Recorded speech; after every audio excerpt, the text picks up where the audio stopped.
آج ہم آپ کو ناخنوں کے فنگس کے علاج کے بارے میں بتائیں گے۔ انسانی جسم میں فنگس کے انفیکشن اس وقت سامنے آتے ہیں جب یہ جسم کے مدافعتی نظام کے قابو سے باہر ہو جاتے ہیں۔ آپ کے بالوں میں خشکی، جلن اور خارش یہ سب فنگس کے پیدا کردہ انفیکشن ہے۔ جب یہ فنگس ناخنوں کو متاثر کرتا ہے تو اس بیماری کو فنگل نیل کہتے ہیں۔ اس فنگس انفیکشن کی وجہ سے ناخنوں کی شکل اور ہیئت میں تبدیلی آنے لگتی ہے اور ناخن خراب ہونے لگتا ہے۔ اس میں درد ہوتا ہے، ناخن کا رنگ پیلا ہو جاتا ہے، ناخن اور جلد کا ربڑ ختم ہو جاتا ہے۔ اس کی مختلف وجوہات ہوتی ہیں: کمزور مدافعتی نظام، بیکٹیریل انفیکشن، زخم، فنگل انفیکشن اور شوگر وغیرہ۔ اس کے علاج کے لیے میٹھا سوڈا 1 چمچ تھوڑے سے پانی میں مکس کر کے سخت پیسٹ بنا لیں اور روزانہ اپنے ناخنوں کے اوپر لگائیں اور 20 منٹ بعد دھو لیں۔ یا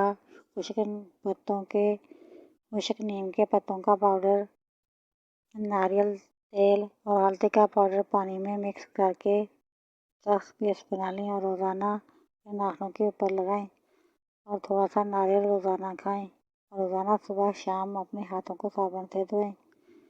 یہ طریقہ کار بہت مؤثر ہے۔ اگر آپ کو میری یہ ویڈیو پسند ہے تو میرے چینل کو سبسکرائب اور لائک کریں۔